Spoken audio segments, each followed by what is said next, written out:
আসসালামু আলাইকুম প্রিয় দর্শক, আপনাদের সবাইকে সাদর আমন্ত্রণ জানাচ্ছি বাংলা ভিউ লাইভে। আপনাদের সাথে আছে আমি হাসান মোহাম্মদ শামীম, ক্যামেরায় আছেন আহমেদ শাহিন। দর্শক, বন্যা আক্রান্ত পুরো সিলেট অঞ্চল এবং এই অঞ্চলে বাংলাদেশের নানা অঞ্চল থেকে মানুষজন আসছেন। মানবিক সিলেটের গল্প আমরা আপনাদেরকে জানানোর চেষ্টা করছি।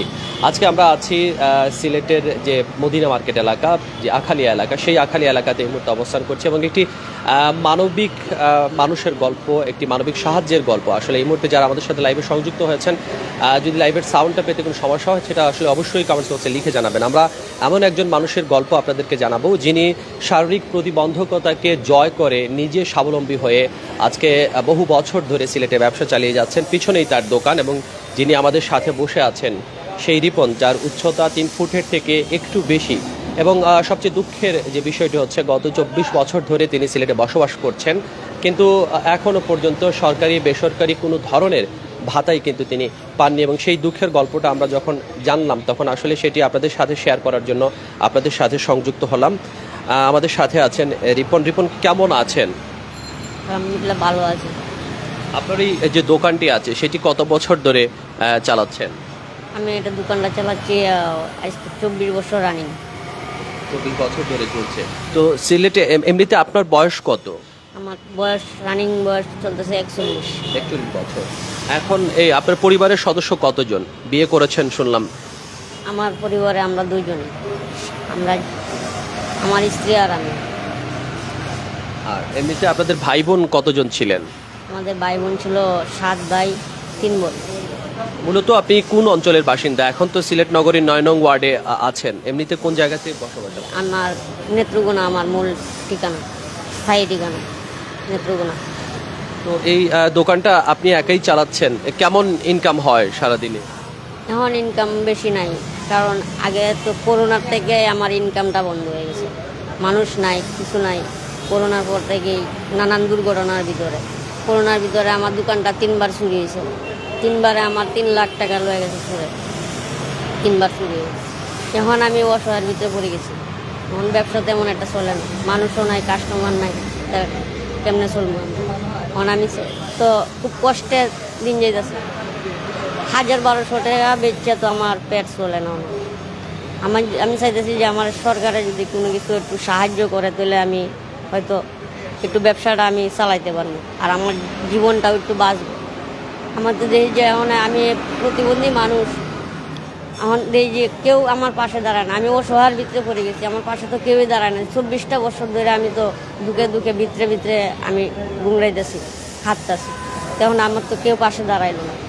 আমি তো দেখি না যে আমার পাশে একটা লোক দাঁড়াইছে, এমন কোনো ব্যক্তিও তো পাইলাম না যে কাউন্সিলরের লগে তাকে।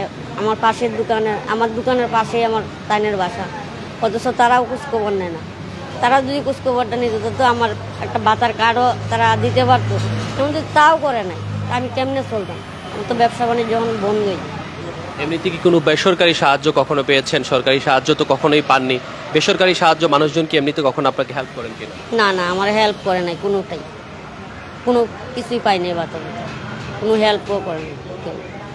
দর্শক, যেটা শুনছিলেন আসলে রিপন 3 ফুট উচ্চতার একটু বেশি তার উচ্চতা, এবং পিছনেই যে তার দোকানটি, যেটি হচ্ছে রিপন স্টোর, এবং এই দোকানটি দিয়েই তিনি তার পরিবারের যে ব্যয় নির্বাহ সেটা করছেন, জীবিকা নির্বাহ করছেন। এবং যেটা আসলে সবচেয়ে ভালো ব্যাপার আমার কাছে মনে হচ্ছে যে আসলে তিনি শারীরিক প্রতিবন্ধকতাকে জয় করে নিজে স্বাবলম্বী হয়েছেন। কিন্তু এই সরকারের কিন্তু অনেকগুলো স্কিম আছে, সমাজসেবা অধিদপ্তরের কিংবা স্থানীয় যে সরকার আছেন তাদের কাছ থেকেও অনেক ধরনের সেবা পাওয়ার কথা আছে, কিন্তু কখনোই কোনো ধরনের সেবা তিনি পাননি। কিন্তু এখন এই সেবা পাওয়ার জন্য আসলে আপনাকে ঠিক কি করতে হবে, বা আপনি কি কখনো কাউন্সিলর বা কারোর সাথে কথা বলেছিলেন?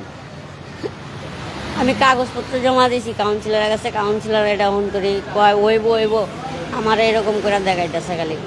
এখন কবে যে হয়, এখন মরে গেলে যদি হয় তাহলে তারা এটা দেয়, আমার কোনো দরকারই পড়ে না। আমি তো এখন একবেলা খাইতে পাই না, একবেলা ভাত জুগাইতে গেলে আরেকবার কষ্ট হয়ে যায় আমার। এটা জিনিসটা আনতে গেলে 1 কেজি চাউল কিনলে 70 টাকা লাগে, 1 পো তেল কিনতে গেলেও তো 100 টাকার দরকার পড়ে। আমি কার কাছে হাত পাততাম? আমার তো কেউ সাহায্য করে না। খুবই আসলে মর্মান্তিক যে বিষয়টি। গিনেস বুক অফ রেকর্ডসে হয়তো তার নাম ওঠেনি, কিন্তু আমার কাছে মনে হচ্ছে সিলেট শহরের এই মুহূর্তের কর্মকায় যদি ব্যক্তি হিসেবে গণ্য করা হয় তাহলে হয়তো রিপনই সেটি হবেন, এবং তার যে ফ্যামিলির যে তার স্ত্রী আছেন তিনিও কিন্তু ঠিকই তার মতোই একদমই সমান উচ্চতার, এবং তারা দীর্ঘদিন ধরেই আসলে সংগ্রাম চালিয়ে যাচ্ছেন। এবং আমরা আজকে এই লাইভের মাধ্যমে আপনাদেরকে জানানোর চেষ্টা করছিলাম রিপনের গল্প। রিপন দীর্ঘদিন ধরেই এই সিলেট শহরে বসবাস করছেন, তার বয়স 41 বছর, এবং আজকে তিনি কান্না বিজড়িত কণ্ঠে যেটা জানাচ্ছিলেন যে আসলে তিনি কখনোই সরকারি কোনো সাহায্য বা ভাতা পাচ্ছেন না। আমাদের এই লাইভের মাধ্যমে আবেদন থাকবে সরকারি বেসরকারি যেসব সংস্থা আছেন তারা অবশ্যই রিপনের পাশে দাঁড়াবেন। এছাড়াও সিলেটের প্রচুর সংখ্যক মানুষজন প্রবাসে বসবাস করে থাকেন, তারাও কিন্তু চাইলে আজকে এই রিপনের পাশে দাঁড়াতে পারেন, যিনি শারীরিক প্রতিবন্ধকতাকে জয় করে এই দ্রব্যমূল্যের ঊর্ধ্বগতির সময়টাতেও নানাভাবেই কিন্তু সংসার চালানোর চেষ্টা করছেন। আমাদের সাথে যুক্ত হওয়ার জন্য আপনাকে অনেক অনেক ধন্যবাদ। আমরা আশা করব যে খুব দ্রুততম সময়ের মধ্যে হয়তো আপনার জন্য কোনো ধরনের সেবা বা কোনো ধরনের ভাতার খোঁজ পাওয়া যাবে। ঠিক আছে, আসসালামু আলাইকুম। আপনারা করে দিলে আমি সারা জীবন মনে রাখবো, আমি দোয়া করবো আল্লাহর কাছে আপনারা যদি আমার এটা করে দিতে পারেন। হ্যাঁ, আমি মনে রাখবো। আমার আর কিছু করার নাই গিয়া, আমার দোকানটা মনে মালও নাই গিয়া যে আমি চলবো। আমি একবারে নিঃস্ব হয়ে গেছি অনেক। দর্শক, হৃদয় বিদারক কাহিনী। আপনারা যারা আমাদের সাথে লাইভে সংযুক্ত ছিলেন তারা অবশ্যই রিপনের সাহায্যার্থে এগিয়ে আসবেন, এবং সরকারি বেসরকারি যেসব সাহায্যকারী সংস্থা আছে তারাও যেন অবশ্যই রিপনের পাশে দাঁড়ান, সেটাই আমাদের প্রত্যাশা। আমরা আপনাদের সাথে এভাবে আবারও লাইভে সংযুক্ত হব, জানানোর চেষ্টা করব সিলেটের সর্বশেষ সব খবর এবং এ ধরনের সব মানবিক ঘটনার চিত্র। আশা করি লাইভটি ভালো লেগে থাকলে যদি ভালো লেগে থাকে তাহলে অবশ্যই লাইভটি শেয়ার করবেন, এবং রিপনের এই দুঃখ দুর্দশার গল্প অন্যকেও জানাতে সাহায্য করবেন। দেখা হবে অন্য কোনো লাইভে। সে পর্যন্ত সবাই ভালো থাকুন, সুস্থ থাকুন, বাংলা ফিরের সাথে থাকুন। খোদা হাফেজ।